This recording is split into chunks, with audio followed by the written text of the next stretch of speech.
Do you think you will be able to trust the super intelligent AIs that you're developing? And then they answer yes. And this is almost insane, because the same people who cannot trust other people, for some reason, they think they could trust these alien AIs.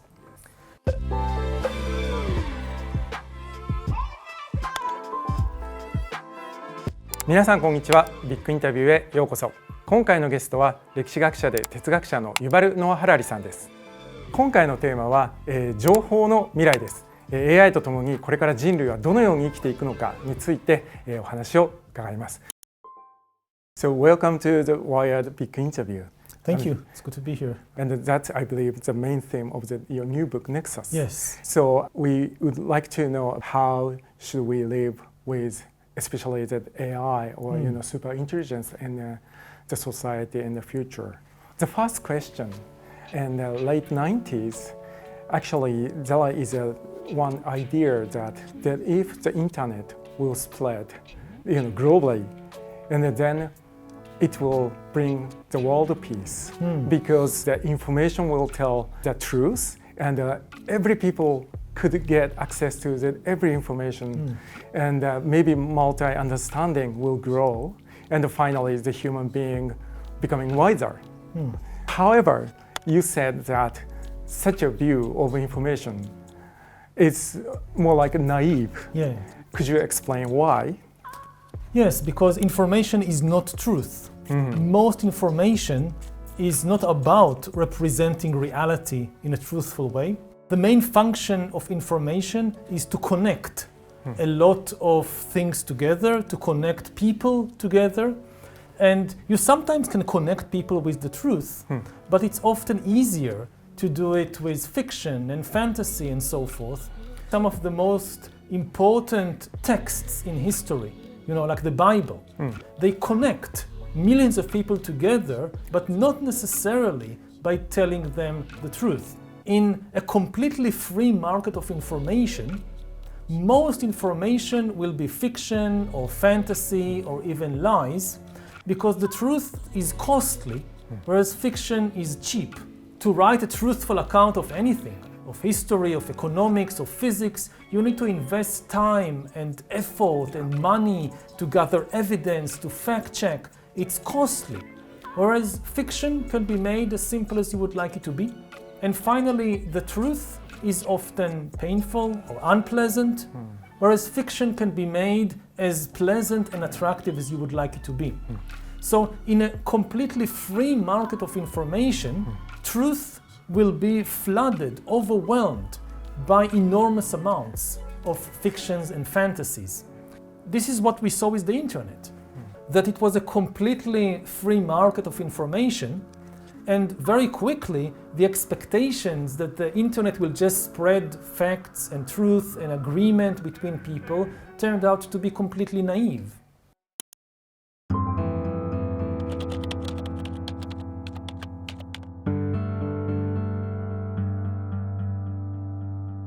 Recently, Bill Gates, in an interview of the New Yorker, initially he thought the digital technology will actually empower the people.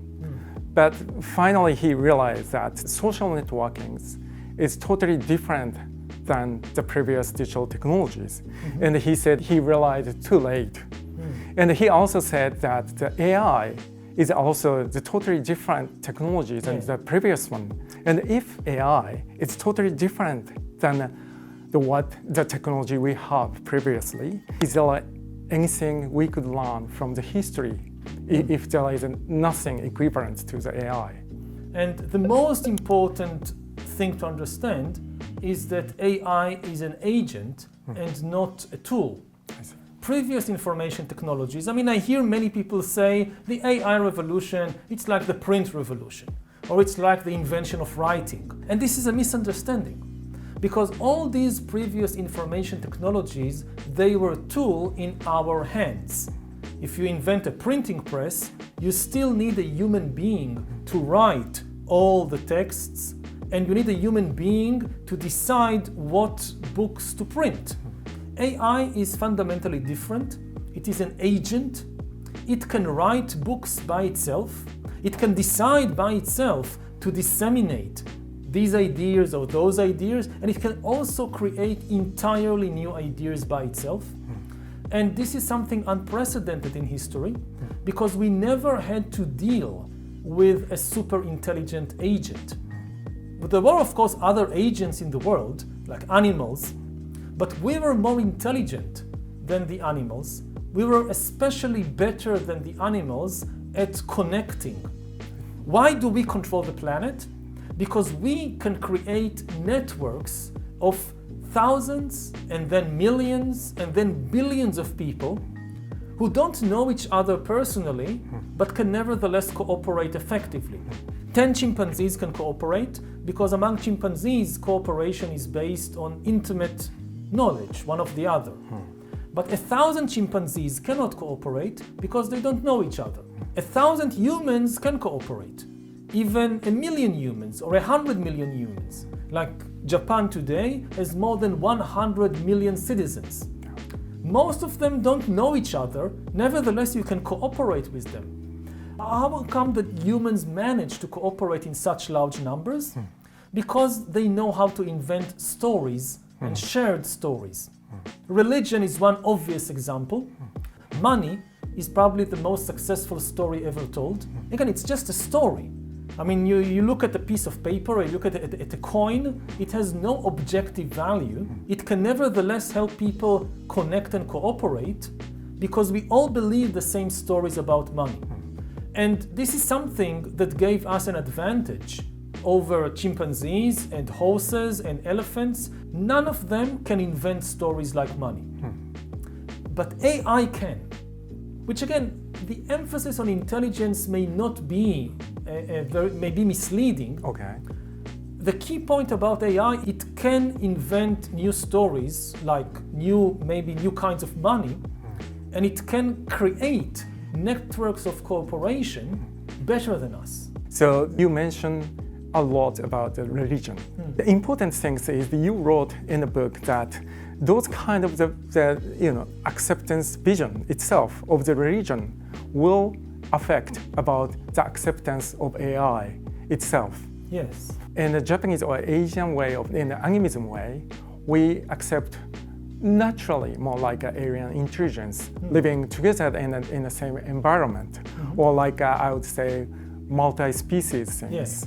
Maybe it's vulnerable to accept about what AI will tell or something. Yeah. But could you tell if also the advantage of those things? What would you say? Well, I think that the basic attitude towards the AI revolution should be one that avoids the extremes of either being terrified that AI is coming and will destroy all of us, but also to avoid the extreme of being overconfident. I see. That, AI, it will improve medicine and it will improve education, it will create a good world. We need a middle path of, first of all, simply understanding the magnitude of the change we are facing. That all the previous revolutions in history pale in comparison with this revolution, because again, throughout history, every time we invent something, so we still have human beings making all the decisions. So for instance, in the financial system, I just recently read an article in Wired about an AI that created a religion and wrote a holy book of the new religion, and also created or helped to spread a new cryptocurrency.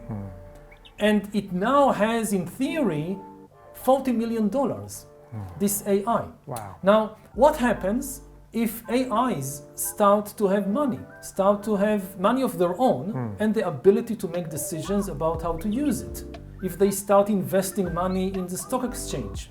So suddenly, to understand what is happening in the financial system, you need to understand not just the ideas of human beings, you also need to understand the ideas of AI. And AI can create ideas which will be unintelligible to us. The horses could not understand the human ideas about money. I see. So I can sell you a horse for money. The horse doesn't understand what is happening because the horse doesn't understand money. The same thing might happen now, but we will be like the horses. The horses and elephants, they cannot understand the human political system or the human financial system that controls their destiny, that the decisions about our lives will be made by a network of highly intelligent AIs that we simply can't understand.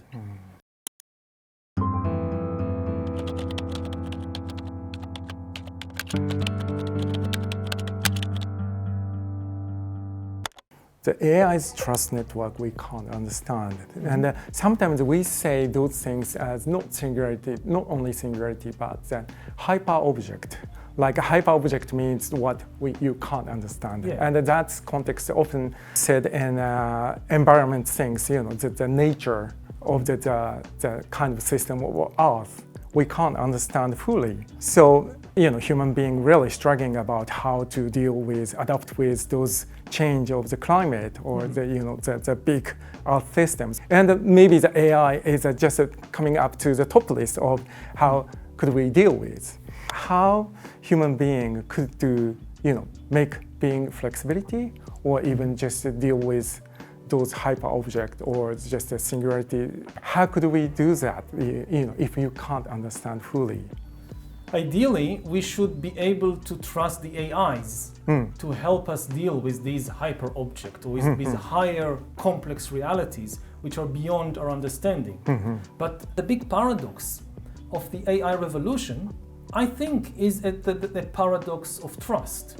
We are now in the midst of an accelerating AI race with different companies and different countries rushing as fast as possible to develop more and more powerful AIs. Now, when you talk with the people who lead the AI revolution, with the entrepreneurs, with the business people, with the heads of the governments, and you ask them, why are you moving so fast? They almost all say that we know it's risky, we understand it's dangerous, we understand it would be wiser to move more slowly and to invest more in safety, but the other company or the other country doesn't slow down, they will win the race. Yeah. They will develop super intelligent AI first, and they will then dominate the world. They will conquer the world. And we cannot trust them. This is why we must move as fast as possible. Now, you ask them a second question. You ask them, do you think you will be able to trust the super intelligent AIs that you're developing?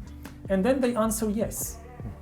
And this is almost insane, because the same people who cannot trust other people, for some reason, they think they could trust these alien AIs. Yes. We have thousands of years of experience with human beings. We have some good understanding of human psychology, human politics.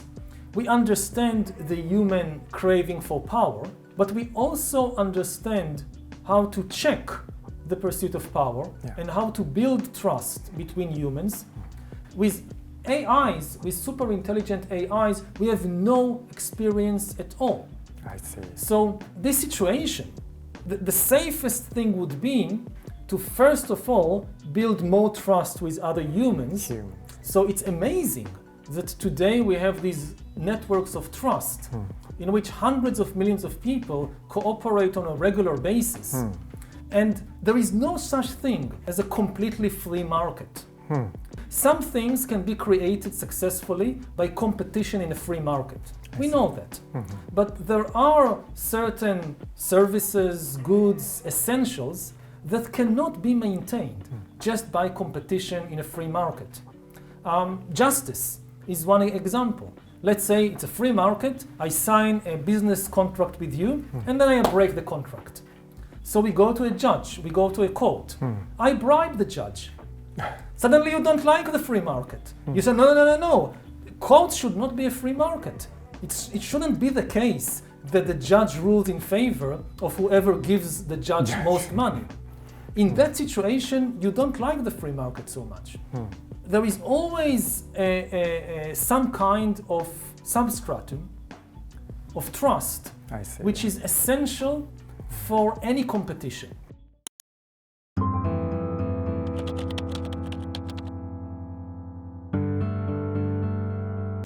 Negative scenarios about democracy becoming populism or authoritarianism. Yes. But would you think about the positive side of using AI to encourage the more trust network, more Yes. democracies? Is there any path we could use, like those new technology to enhance the democracy? Absolutely. I mean, we've seen, for instance, that in social media, there are algorithms that deliberately spread fake news and misinformation and conspiracy theories and destroyed trust between people, which resulted in a crisis of democracy. But the algorithms don't have to spread fake news and conspiracy theories. They did it because they were designed in a certain way. The goal that was given to the algorithms of social media platforms like Facebook or YouTube or TikTok was to increase engagement, maximize engagement. This was the goal of the algorithms. And the algorithms discovered by trial and error that the easiest way to maximize engagement is by spreading hate and anger and greed, because these are the things that make people very, very engaged. When you're angry about something, you want to read more about it and you tell it to other people. There is more engagement.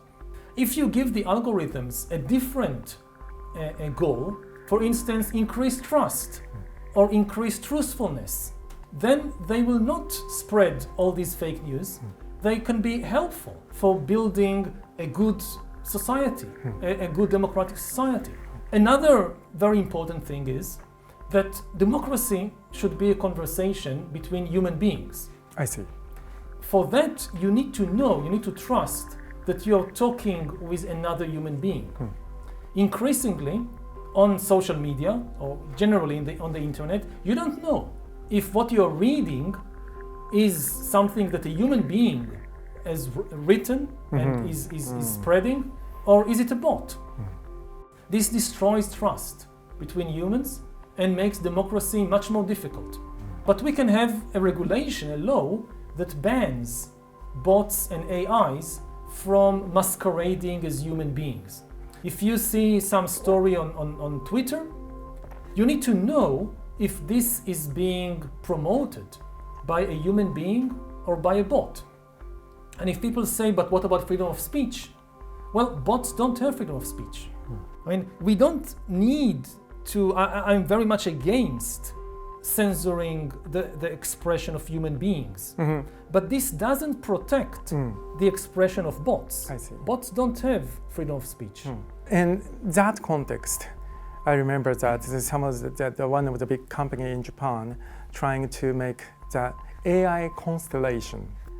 Just connecting AI and even just connect with human being and AI, and just let them to discuss something important, like a multi-stakeholder democracies. Yes. So AI will declare their AI, of course, and they have really different intelligence, like alien intelligence. And would you think, in the near future, human being will have a discussion with alien intelligence, would make us wiser? Absolutely, because yes, AIs on the one hand can be very creative and can come up with ideas that wouldn't occur to us.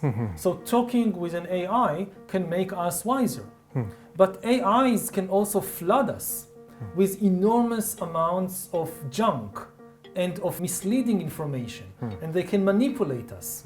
And the thing about AIs is that, as members of society, we are stakeholders. For instance, the sewage system. We need the sewage system because we have bodies. We can become sick. If the sewage system collapses, then diseases like dysentery and cholera spread. This is not a threat to AI.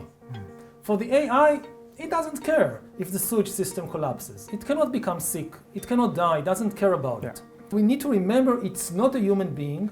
It's not even an organic being. Its interests, its worldview are alien to us. When you talk with people, like we are now talking to each other, our the fact that we are Physically. embodied beings is very, very clear. Ultimately, they also has a physical existence, because AIs, they don't exist in some kind of mental field. They exist in a network of computers and servers and so forth. So they also have physical existence, but it's not organic.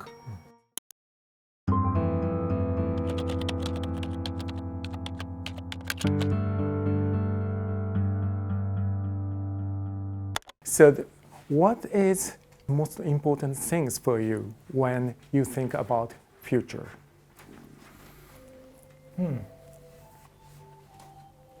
I think the two key issues, one we've covered a lot, which is the issue of trust. If we can strengthen trust between humans, we will also be able to manage the AI revolution. The other thing is the fear, the threat. I mean, throughout history, people lived their lives inside, you can say, a cultural cocoon made of poems and legends and mythologies, ideologies, money. All of them came from the human mind. Now, increasingly, all these cultural products will come from a non-human intelligence. And we might find ourselves entrapped inside such an alien world and lose touch with reality. Because AI can flood us with all these new illusions that don't even come from the human intelligence, from the human imagination. So it's very difficult for us to understand this illusion. I see. Thank you very much for all the interviews. It's really inspiring and a great message even for Japanese readership and wired Japanese readership too.